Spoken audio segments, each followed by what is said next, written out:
आज से 6.5 करोड़ साल पहले हमारी जमीन पर एक बहुत बड़ा एस्ट्रॉयड टकराया था, जिसके टकराने से दुनिया के सबसे खतरनाक जानवरों का जमीन से खात्मा हुआ था। डायनासोर्स, ये वो जानवर थे जिन्होंने 165 मिलियन यानी 16.5 करोड़ सालों तक इस जमीन पर हुकूमत की थी। अपने पीक टाइम पर ये जानवर दुनिया के कोने कोने में फैले हुए थे। एक एस्टीमेट के मुताबिक जब जुरासिक पीरियड अपने पीक पर था तब दुनिया में डायनासोर्स की पॉपुलेशन 2.5 बिलियन यानी 250 करोड़ से भी ज्यादा थी। ये जानवर 245 मिलियन साल पहले इस दुनिया में आए थे और फिर 165 मिलियन साल तक इन्होंने जमीन पर राज किया था। लेकिन फिर एक दिन अचानक एक 10 किलोमीटर बड़े एस्ट्रॉयड के जमीन से टकराने की वजह से ये डायनासोर्स इस दुनिया से गायब हो गए थे। अब सवाल यहाँ पर ये आता है कि अगर डायनासोर्स 245 मिलियन साल पहले जमीन पर आए थे तो उससे पहले हमारी जमीन पर क्या था? उस वक्त हमारी जमीन कैसी दिखती थी और जमीन पर क्या चल रहा था जब डायनासोर्स अपनी एग्जिस्टेंस में ही नहीं आए थे? और किस किस तरह के जानवर हमारी जमीन पर मौजूद थे? आज की इस वीडियो में हम जानेंगे कि कैसे जमीन पर ट्रायसिक पीरियड की शुरुआत हुई थी और डायनासोर से भी पहले की दुनिया कैसी दिखती थी और किस तरह डायनासोर्स का इस दुनिया में जन्म हुआ था। जुरासिक पीरियड, ये वो टाइम था जब जमीन पर ब्रैकियोसोरस, स्टेगोसोरस और टी-रेक्स जैसे खतरनाक डायनासोर्स राज किया करते थे।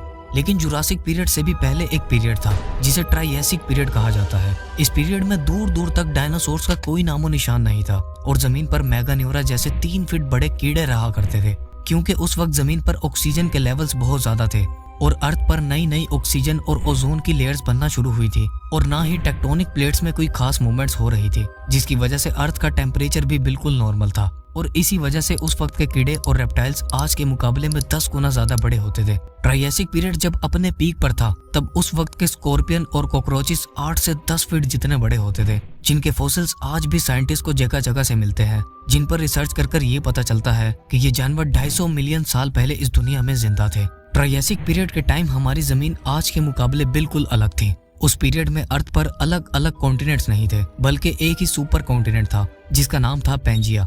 इस कॉन्टिनेंट में जमीन के सारे हिस्से एक दूसरे से जुड़े हुए थे, जिसे अगर स्पेस से देखा जाता तो वो सी शेप का स्ट्रक्चर बनाते थे। ट्रायसिक पीरियड के टाइम जहां कीड़े और रेप्टाइल्स इतने बड़े और खतरनाक थे, वहीं उस दौर के जानवर यानी उस दौर के शिकारी भी बेहद बड़े और खतरनाक थे। और ये वही जानवर थे जो आगे चलकर डायनासोर्स के एंसेस्टर्स बने थे, यानी यही जानवर इवोल्व होकर डायनासोर्स बने थे। इन जानवरों में सबसे ज्यादा खतरनाक थे साइनैप्सिड्स, जिन्हें जमीन का सबसे पहला मॉन्स्टर भी कहा जाता है। ये जानवर 20 से 25 फीट जितने बड़े होते थे और इनका वजन 600 केजी से भी ज्यादा वजनी होता था। उस दौर का सबसे खतरनाक साइनैप्सिड डायमेट्रोडोन था। इस जानवर की पीठ पर एक पंख जैसा स्ट्रक्चर था और ये जानवर अपने वक्त का सबसे खतरनाक शिकारी था। इसके साथ ही ट्रायसिक पीरियड में डायनासोर्स के एंसेस्टर भी जिंदा थे, जिन्हें आर्कोसोर्स कहा जाता है। इन जानवरों ने एवोल्यूशन के वक्त खुद को 2 हिस्सों में डिवाइड कर दिया था। कुछ आर्कोसोर्स ने समंदर को अपना घर बनाया और कुछ ने जमीन को। जो आर्कोसोर्स पानी में रहने के लिए इवॉल्व हुए वो आगे चलकर क्रोकोडाइल्स में तब्दील हो गए और जो जमीन पर रहने के लिए इवॉल्व हुए वो बन गए डायनासोर्स। ट्रायसिक पीरियड का सबसे खतरनाक जानवर पोस्टोसुकस था। ये आर्कोसोर्स की ही एक किस्म था जो दिखने में मगरमच्छ की तरह था, लेकिन इसकी टांगें मगरमच्छ के मुकाबले में बड़ी थी, जिसकी मदद से ये जमीन पर तेज रफ्तार में दौड़ भी सकता था और अपने शिकार को आसानी से पकड़ सकता था। दूसरे लफ्जों में कहा जाए तो पोस्टोसुकस अपने वक्त का सबसे खतरनाक शिकारी था। ये तो थे वो जानवर जो जुरासिक पीरियड से भी पहले यानी डायनासोर से भी पहले ट्रायसिक पीरियड में जमीन पर रहते थे। लेकिन अब बात करते हैं कि आखिर ट्रायसिक पीरियड से भी पहले जमीन पर क्या था और किस तरह ट्रायसिक पीरियड से जुरासिक पीरियड आया और वो क्या रीजन थी जिसकी वजह से ट्रायसिक पीरियड का एंड हुआ था और इसमें रहने वाले जानवर भी दुनिया से खत्म हो गए थे, जिनके बाद डायनासोर्स दुनिया में आए थे। ये जानने के लिए चलिए वक्त में थोड़ा और पीछे चलते हैं। ट्रायसिक पीरियड की शुरुआत 250 मिलियन साल पहले एक बहुत बड़े मास एक्सटिंक्शन की वजह से हुई थी, जिसे साइंटिस्ट पर्मियन मास एक्सटिंक्शन का नाम देते हैं। साइंटिस्ट के मुताबिक ये एक्सटिंक्शन दुनिया की तारीख का सबसे भयानक मास एक्सटिंक्शन था, जिसकी वजह से जमीन से 95% जिंदगी खत्म हो गई थी और इसी वजह से इसे द ग्रेट डाइंग भी कहा जाता है। इस ग्रेट डाइंग के दौरान पूरी दुनिया में मौजूद जानवर, फिर चाहे वो जमीन पर रहने वाले थे या समंदर में, पूरी तरह से खत्म हो गए थे और सिर्फ चंद जानवर ऐसे थे जो इस आफत को सरवाइव कर गए थे। इस मास एक्सटिंक्शन ने पूरी दुनिया को तहस नहस कर दिया था। इस पीरियड के दौरान जमीन का टेम्परेचर बहुत एबनॉर्मल था। कुछ जगहों पर इंतहा की गर्मी थी और कुछ जगहों पर बेहद ठंड थी। इस ग्रेट डाइंग के दौरान जो जानवर जिंदा थे वो सिर्फ पानी के अंदर रहने वाले थे।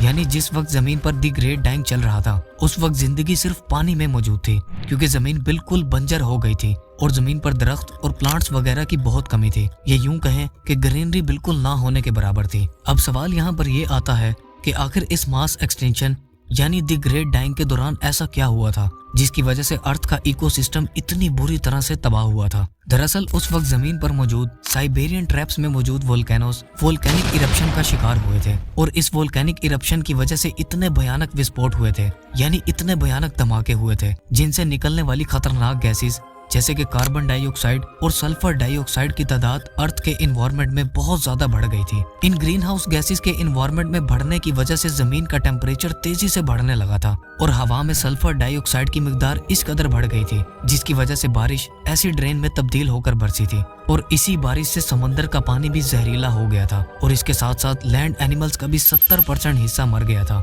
और यही वो टाइम था जब जमीन में टेक्टोनिक प्लेट्स ने भी हरकत करना शुरू की थी, जिससे पेंजिया जो कि एक सुपर कॉन्टिनेंट था वो टुकड़ों में बंटने लगा था। टेक्टोनिक प्लेट्स की वजह से जमीन पर जलजले आ रहे थे और जमीन पर नए नए वोल्केनोस एक्टिवेट हो रहे थे। जमीन के एनवायरनमेंट में ग्रीन हाउस गैसेस इस कदर फैल गई थी जिसकी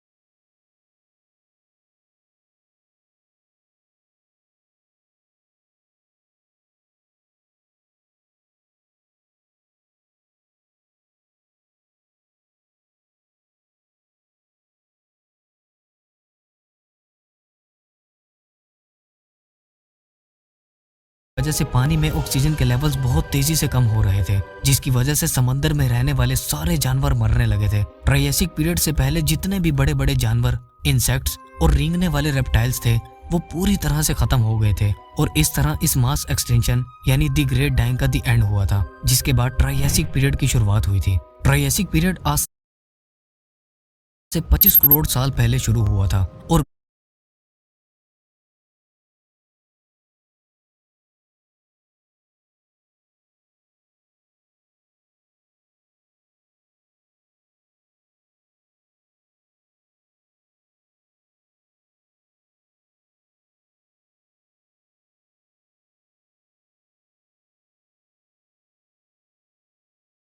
20 करोड़ साल पहले खत्म हुआ था। इस पीरियड के खत्म होने की वजह भी वोल्केनिक इरप्शन ही थी। इस पीरियड को डायनासोर्स के एंसेस्टर आर्कोसोर्स ने सरवाइव किया था। ट्रायसिक पीरियड के खत्म होने के कई साल बाद जुरासिक पीरियड की शुरुआत हुई थी, जिसमें डायनासोर्स इस दुनिया में आए थे। ये पीरियड 201 मिलियन साल पहले शुरू हुआ था और 145 मिलियन साल पहले खत्म हुआ था। इस पीरियड के दौरान हजारों किस्मों के डायनासोर्स इस दुनिया में आए थे और ये वो पीरियड था जिसमें डायनासोर्स की पॉपुलेशन लाखों नहीं बल्कि करोड़ों में थी। इस पीरियड के खत्म होने के बाद क्रिटेशियस पीरियड की शुरुआत हुई थी, जो 145 मिलियन साल पहले शुरू हुआ था और 65 मिलियन साल पहले खत्म हुआ था। और इस पीरियड के खत्म होने की रीजन वही थी जिसकी हमने इस वीडियो के शुरुआत में बात की थी। एक 10 किलोमीटर बड़ा एस्ट्रॉयड जमीन से टकराया था, जिसकी वजह से जमीन से डायनासोर्स का नामो निशान तक मिट गया था और इसी एक्सटेंशन के बाद क्रिटेशियस पीरियड भी खत्म हुआ था। अगर आप ये जानना चाहते हैं कि कैसे इस एस्ट्रॉयड ने दुनिया के सबसे खतरनाक जानवर यानी डायनासोर्स को खत्म किया था, तो इस बारे में एक detailed video already must video पर मौजूद है।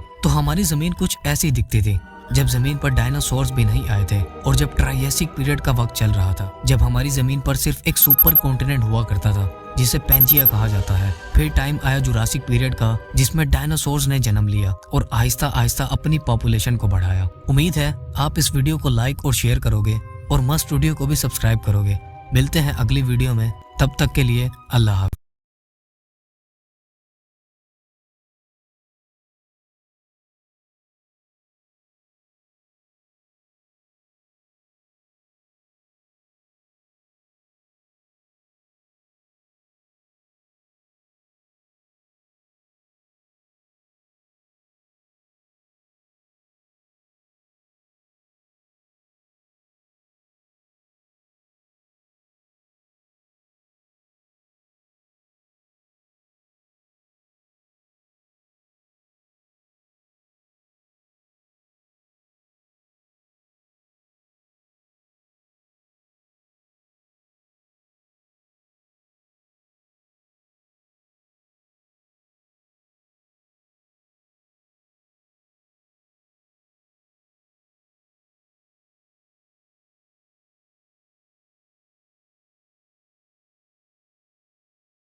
हाफिज़।